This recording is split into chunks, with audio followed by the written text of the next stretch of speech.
दुनिया की बड़ी अर्थव्यवस्थाएं एक बार फिर व्यापार के मैदान में आमने सामने है। अमेरिका ने 1 अगस्त की डेडलाइन तय कर दी है। या तो डील करो या फिर टैरिफ झेलो। भारत, जापान और यूरोपियन यूनियन जैसे देश इस दबाव में अमेरिका से टकरा रही है। लेकिन हालात उतने आसान नहीं है जितने दिखते हैं। बातचीत में बार बार आ रही रुकावटें, राजनीतिक अस्थिरता और अमेरिका की शर्तें इस पूरी प्रक्रिया को और भी मुश्किल बना रही है। क्या भारत समय रहते ही अमेरिका के साथ समझौता कर पाएगा या उसे भारी टैरिफ का सामना करना पड़ेगा? तो चलिए इस अपडेट को डिटेल में जानते हैं। लेकिन आगे बढ़ने से पहले एक रिक्वेस्ट है कि जो भी लोग इस चैनल पर नए हैं वो हमारे चैनल को सब्सक्राइब जरूर करें। इस काम के लिए कोई पैसे नहीं लगते हैं, बल्कि इससे हमें मोटिवेशन मिलता है। तो चलिए आगे बढ़ते हैं। अमेरिका व्यापार समझौते की क्वालिटी को डेडलाइन से ज़्यादा अहमियत दे रहा है। 1 अगस्त की समय सीमा से पहले व्यापार सौदों को अंतिम रूप देने या भारी टैरिफ का सामना करने के लिए देशों के लिए ये स्थिति बहुत ज़्यादा अहम है। भारत, यूरोपियन यूनियन और जापान के साथ अमेरिका की व्यापार पर बातचीत उम्मीद से कहीं ज़्यादा कठिन साबित हुई है। भारतीय अधिकारी वॉशिंगटन में लगभग 1 सप्ताह की बातचीत के बाद वापस लौट आए हैं। लेकिन सरकारी सूत्रों के अनुसार 1 अगस्त की डेडलाइन से पहले व्यापार समझौते पर हस्ताक्षर होने की उम्मीद कम है। यानी अब 1 अगस्त तक भारत और अमेरिका के बीच डील हो पाना मुश्किल है। वही अमेरिकी फाइनेंस मिनिस्टर स्कॉट बेसन के बयान से पता चलता है कि अगर 1 अगस्त को टैरिफ वापस लागू होते हैं तो ऊंचे टैरिफ उन देशों पर बेहतर समझौता करने के लिए ज़्यादा दबाव डालेगा। इसका मतलब है कि भारत को या तो अमेरिका की शर्तों पर एक समझौता करना होगा या उसे ऊंचे अमेरिकी टैरिफ का सामना करना पड़ सकता है। इससे भारतीय एक्सपोर्ट पर असर पड़ सकता है। ये स्थिति भारत के लिए मुश्किलों से भरी है। उसे अपने व्यापारिक फायदे बचाते हुए अमेरिका से समझदारी से रिश्ते बनाए रखने होंगे। भारत और अमेरिका के बीच बायलैटरल व्यापार समझौते के लिए मार्च 2025 में बातचीत शुरू हुई थी। अब तक 5 दौरे पूरे हो चुके हैं। अभी तक कई मुद्दों पर बातचीत में सहमति नहीं बन पा रही है। स्कॉट बेसेंट ने साफ कर दिया है कि अमेरिका ट्रेड एग्रीमेंट की क्वालिटी से कोई समझौता नहीं करेगा। उनके लिए टाइमिंग से ज़्यादा ज़रूरी है कि डील अच्छी हो। इसका मतलब है कि अमेरिका किसी भी देश के साथ जल्दबाजी में कोई समझौता नहीं करेगा, भले ही 1 अगस्त की डेडलाइन करीब आ रही हो।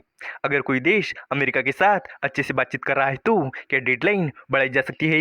इस सवाल पर बेसेंट ने कहा कि इसका फैसला राष्ट्रपति ट्रंप करेंगे। उन्होंने ये भी कहा कि अगर 1 अगस्त से टैरिफ फिर से लागू हो जाते हैं तो इससे उन देशों पर बेहतर समझौता करने का दबाव बढ़ेगा। इसका मतलब है कि अमेरिका टैरिफ को एक हथियार के तौर पर इस्तेमाल कर सकता है ताकि दूसरे देशों को उसकी शर्तों पर राजी किया जा सके। ट्रंप ने ट्रेड वॉर शुरू करके दुनिया भर की अर्थव्यवस्थाओं में उथल-पुथल मचा दी है। उन्होंने कई देशों पर टैरिफ लगाए हैं। इससे व्यापार में कई दिक्कतें आई है। हालांकि अमेरिका का प्लान था कि वो कई देशों के साथ डील करेगा, लेकिन वो इसमें पूरी तरह से सफल नहीं हो पाया है। भारत, यूरोपियन यूनियन और जापान जैसे देशों के साथ बातचीत उम्मीद से ज़्यादा मुश्किल साबित हुई है। व्हाइट हाउस की प्रेस सेक्रेटरी कैरोलिन लेविट के अनुसार ट्रंप फिलीपीन के राष्ट्रपति से मिलेंगे और ट्रेड पर बातचीत करेंगे।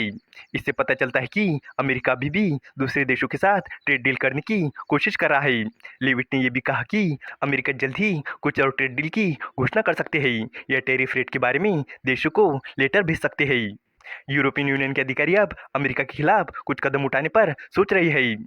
वो एंटी कोर्शन नाम की योजना पर विचार कर रहे हैं, जिसके जरिए वो अमेरिकी सेवाओं को निशाना बना सकते हैं या फिर अमेरिका को अपने सरकारी टेंडर से बाहर कर सकते हैं। जर्मनी के चांसलर फ्रेडरिक मेर्ज ने कहा कि अमेरिका बराबरी वाले टैरिफ समझौते के लिए तैयार नहीं है। इसका मतलब है कि यूरोपियन यूनियन और अमेरिका के बीच व्यापार को लेकर तनाव और बढ़ सकता है। चीन के बारे में बात करते हुए बेसेंट ने कहा कि जल्दी बातचीत होगी। उन्होंने कहा कि ट्रेड अच्छी स्थिति में है, अब वो दूसरे मुद्दों पर बात कर सकते हैं। उन्होंने ये भी कहा कि चीन ईरान और रूस से तेल खरीद रहा है, जिन पर प्रतिबंध लगे हुए हैं। इसके अलावा उन्होंने कहा कि चीन को रिबैलेंसिंग यानी अर्थव्यवस्था को और मजबूत और संतुलित बनाने के लिए बदलाव करने की जरूरत है। अमेरिका अधिकारियों ने लंबे समय से चीन की स्टील इंडस्ट्री में ज़्यादा प्रोडक्शन की शिकायत की है। बेसेंट ने यूरोप को रूस पर सेकेंडरी टैरिफ लगाने के लिए भी प्रोत्साहित किया है। उन्होंने कहा कि अमेरिका को जापान की घरेलू राजनीति से ज़्यादा अमेरिका के लिए बेच डील पाने की चिंता है। जापान के चीफ टैरिफ नेगोशिएटर रयोसेई आकाजावा सोमवार को वॉशिंगटन में व्यापार की बातचीत के लिए रवाना हुए। हाल ही में जापान के प्रधानमंत्री शिगेरो इशिबा की पार्टी को चुनाव में हार का सामना करना पड़ा। इसकी एक वजह ये थी कि लोग अमेरिका द्वारा लगाए गए टैरिफ से नाराज थे। भारतीय ट्रेड नेगोशिएटर वॉशिंगटन में लगभग एक सप्ताह की बातचीत के बाद भारत लौट आई है। हालांकि सरकारी सूत्रों का कहना है कि 1 अगस्त की डेडलाइन से पहले ट्रेड डील साइन होने की उम्मीद बहुत कम है। इस वीडियो का कंक्लूजन यही है कि अमेरिका ने 1 अगस्त की डेडलाइन तय करके दुनिया भर के देशों पर दबाव बना दिया है। भारत, जापान और यूरोपियन यूनियन जैसे देश अभी तक अमेरिका की शर्तों पर सहमत नहीं हो पाए हैं। अगर समझौता नहीं हुआ तो ऊंचे टैरिफ भारतीय एक्सपोर्ट पर बुरा असर डाल सकते हैं। अमेरिका अपनी शर्तों पर डील चाहता है और टैरिफ को एक हथियार की तरह इस्तेमाल कर रहा है। भारत के लिए ये समय बहुत सोच समझकर कदम उठाने का है, ताकि व्यापारिक हित सुरक्षित रहे और अमेरिका से रिश्ते भी संतुलित बने रहे। उम्मीद है कि आपको ये जानकारी पसंद आई होगी और भी इसी तरह के इन्फॉर्मेटिव वीडियोस के लिए हमारे चैनल को सब्सक्राइब करें। धन्यवाद।